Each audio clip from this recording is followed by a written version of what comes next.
This is my second time recording this video. I'm not happy, and I've had a very bad night. And honestly, I can't wait to be done this. But I'm not gonna let Bateman win. No, I refuse to. I've gone this far. I'm not backing out now. So let's start on my review of American Psycho, the book and movie. My original plan for making this video was to go through all my notes that I made on Goodreads, but I realize now there's no point in doing that, so I'm just gonna go based off what I remember 2 months later from after reading the book. So first off, what is American Psycho about? It's just about a rich, straight white man who's dealing with the change of times and has nothing better to do than to be a fucking prick. And by being a prick, I mean he's killing people and being a bigot to literally every single person he sees. Even some villains have redeemable qualities. Patrick Bateman has none. He has zero redeeming qualities. And he's a fictional character, so that's saying a lot. All American Psycho really is about is a psycho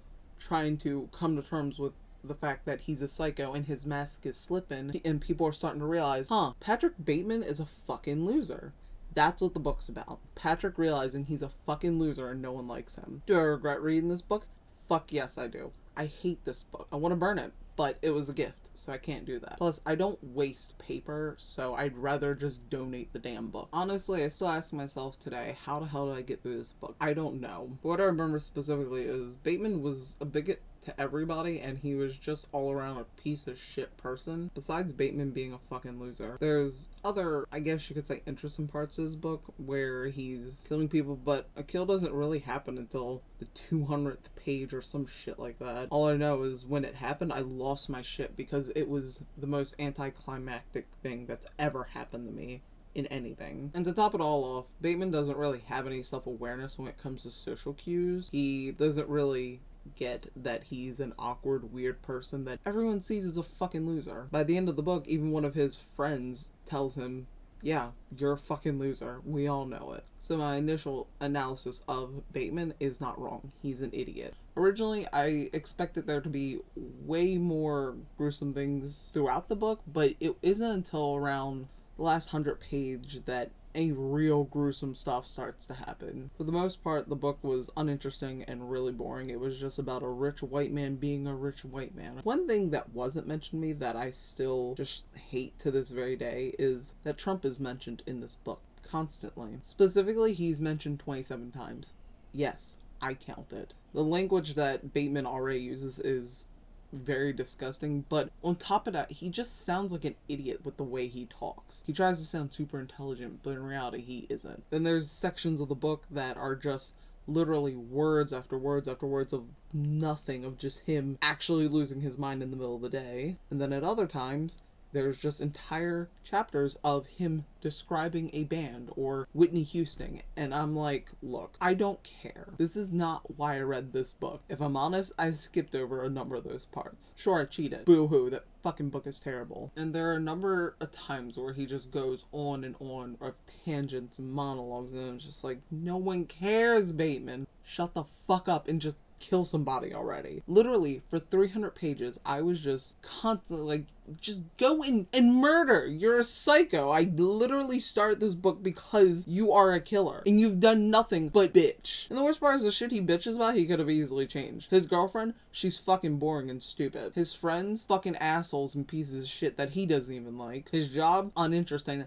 If I'm honest with you, I don't even remember what his job was, and he didn't even give a shit about it. Pretty sure his daddy owned the company anyway, so he didn't even really work. He hated his brother, yet he really didn't need to interact with him, yet he did. He ate a specific restaurant that he always wanted to go to for some reason.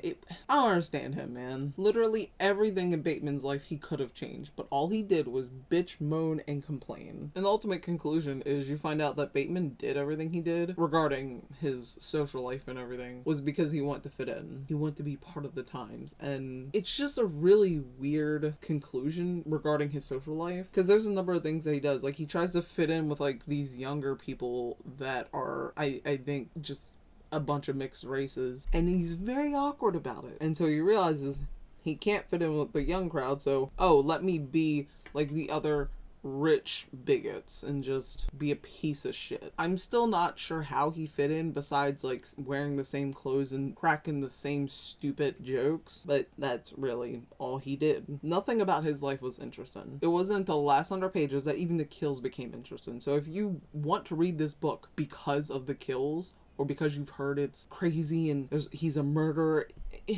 don't. This is not the book to do it. Go read something else. Like I said, you could skip the first 300 pages and read the last 100 pages and miss nothing. It's absolutely boring, and it was so painful to try and get through. I'm honestly surprised I got through it within a month. Now, did I come out of that month stable? That's a question to be answered by my therapist. I can't really think of a single thing about this book that I enjoyed besides maybe losing my mind. Sometimes that can be fun, but even then, it wasn't that fun. Now, I can admit this book is a fairly old book, and it likely wasn't written for someone like me. This is all just my opinion. I just personally fucking hate this book. But if you like this book, do you want my copy? Because I don't want it. Who would I recommend this book to? Nobody. Maybe actual psychopaths, but even then, they don't deserve that. I don't know, maybe someone like Bateman. They'd likely get entertainment from this, I guess. One of the really funny parts that I couldn't help but cackle at was a scene where one of the females that was with his friends asked for, I think it was Diet Coke for their drink, and he recommended Diet Pepsi and gave like this reasoning to why, and everyone just kind of stared at him. This caused a fucking panic attack for this man, and I actually started laughing right then and there. He literally was just like, I have to go return some videotapes, and just dip. It was so funny to me that he actually had a mental breakdown over Diet Pepsi that I don't think I'll ever forget this. And even in my friend group now, sometimes we joke about that because I was laughing about it for a week after reading that. Another funny situation that I really enjoyed was when one of his friends came out somewhat to him as being gay and was really into Bateman. And the scene where it happens, it actually happens in the movie as well, which was even funnier to me. But I'm kind of bummed out that they didn't add more scenes from the book with those two, because there's one where the friend is just on his knees, crying his eyes out in the middle of them all, just begging Bateman to be with him because he's so in love with him. And I'm honest to God surprised that he did not stab him right then and there. It's ironic too, because the dude was saying, kill me right here and there, like, if I can't be with you. And I was just like, Bateman, do it. Just kill him. This is the one time I'll give you. Just kill him. He's so cringy. That part I actually enjoyed reading and was excited to see where it would go, and like, oh, is he gonna actually kill this guy? Trust me, I don't hate the gays. I just hate him because he was cringy. Another part that I found really hilarious and was just disappointed they didn't actually put it in the movie was when he was leaving a dry cleaners and he saw this really pretty homeless girl that he couldn't take his eyes off of, and as he walked up to her, he put $1 in her cup and realized that it was full of coffee. He mistook a college student for a homeless woman. I thought Bateman was gonna actually drop dead right there, and if I'm honest, I have a theory that he might have dropped dead right then and there, because later on it just really implies that none of it actually happened. So maybe that was the point where he died and the rest of it is just him like going through whatever might be after death, and then by the end he's just sitting with his friends and laughing and realizing it's all pointless. Because if I was in the same situation, considering I like pretty girls as well, I too would also drop dead right then and there. At one point there was a car chase, and I'm not sure why I found that so funny, but I think it was because it just felt like a movie and it switched from like first person to third person. After a certain point, everything in this book becomes a fucking blur. One of his friends thought he was a psychopath for not wanting hash browns, which, fair, but it took not ordering hash browns to think that. Really? Another part that was in the book that wasn't in the movie that I was really disappointed about was that Bateman disguises like these mint things, I don't know, that are like at the bottom of urinals, and disguises it as a cake and feeds it to his girlfriend. All I'll say is she deserved it. Bateman's girlfriend, her name is Evelyn, and if I'm honest, I can't stand her just as much as Bateman. To save some time, their relationship can be summed up as this clip right here. You got I look like a fucking clown to you? It wasn't until the end of the book that I found out that this was supposed to be a dark comedy book as well, which makes sense considering some of the funny parts, but ultimately the book isn't that good.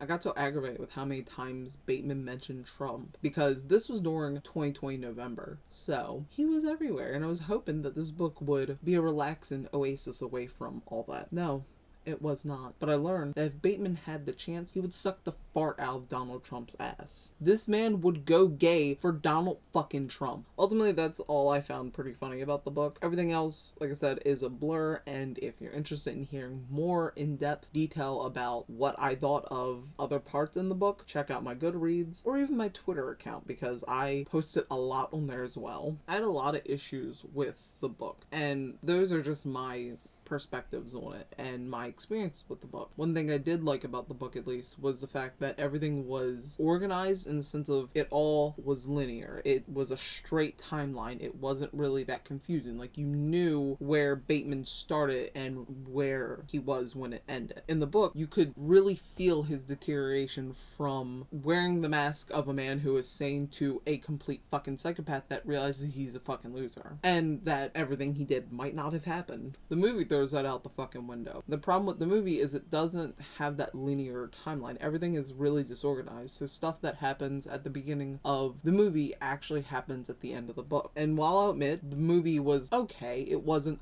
the worst thing I've ever watched. And let's be honest, the main person who carried that movie was Christian Bale. His portrayal of Patrick Bateman was amazing. He was just as ugly as Patrick Bateman was in the book, both physically and metaphorically. Oh yeah, William Dafoe shows up in the movie, so that was a pleasant surprise. It was another really good thing about the movie is William Dafoe was there. My favorite movie with him in it is The Lighthouse. Another thing that bothered me a lot about the movie was the fact that they didn't allow the audience to wonder if everything that happened with Bateman was real or not. They just kind of throw it in your face at the end. As so the book leaves it up to the reader. It depends on, how you see it yourself and how you're interpreting everything. The book gives clues for both sides as to why it is real, but why it also isn't real. So the book allows you to decide for yourself what is real and what isn't, as to where the movie does not. Personally, I hate when movies do this because it really feels like they think the audience is stupid and can't make up their own mind. But ultimately, the movie doesn't really do much of anything different. I mean, yeah, they leave out a lot and it's really disorganized, but it ultimately leads to the same conclusion of Bateman not really knowing what the fuck is going on in his life and realizing he's a fucking loser. The only funny part I found in the movie was when he tried to feed a cat to an ATM and then the chaos that ensued from there on out. That is in the book, but it starts differently. They end the same either way. If you ask me which one you should go for, I'd say just go watch the movie. It's much shorter than trying to push yourself through the book. The book is not worth it. So with that is a quick summary of my views on the American Psycho book and movie. Simply put, I fucking hate them. I have nightmares where I think I haven't finished a book and I have to continue it, but I already know what happens. There were a number of times that I was like, I don't want to continue this. I don't want to do this. I hate it here. But then I realized I couldn't let bitch boy Bateman beat me, because ultimately he's just a giant baby. If he doesn't get what he wants, then he throws a temper tantrum and kills somebody. Boo-hoo. Oh, woe is you. You're so rich and didn't get the woman that you dumped in college. Boy, get out of here. I think the only thing I enjoyed as the outcome of this book was hearing my friends' reactions to my bitching of this book while I was reading it. Maybe next time I read a book that gives me so much anger, I'll do the live reactions to it. But yes, I am fucking sick of Bateman, and I'm sick of talking about him, and I'm sick of talking about American Psycho. I'm done with this video. I will never read this book again. I will never watch that movie again. And I will throw this video into the void and never look at it again. But in the meantime, you could always check out my Twitter or my gaming YouTube channel, where I'm still learning how to do such things as make videos. This originally was supposed to be a fun video where I was gonna just learn a little bit about editing. It's become a nightmare. I'm not sure how to end videos yet, so I'm just gonna say check out my friend who is an amazing artist who also did my icon and did the meme that you see right now. Her commissions are open, so go hit her up, or just go check out our artwork. I guess I'll just end it with saying I don't know what the fuck I'm gonna do next, but we'll see what I feel like recording. See ya.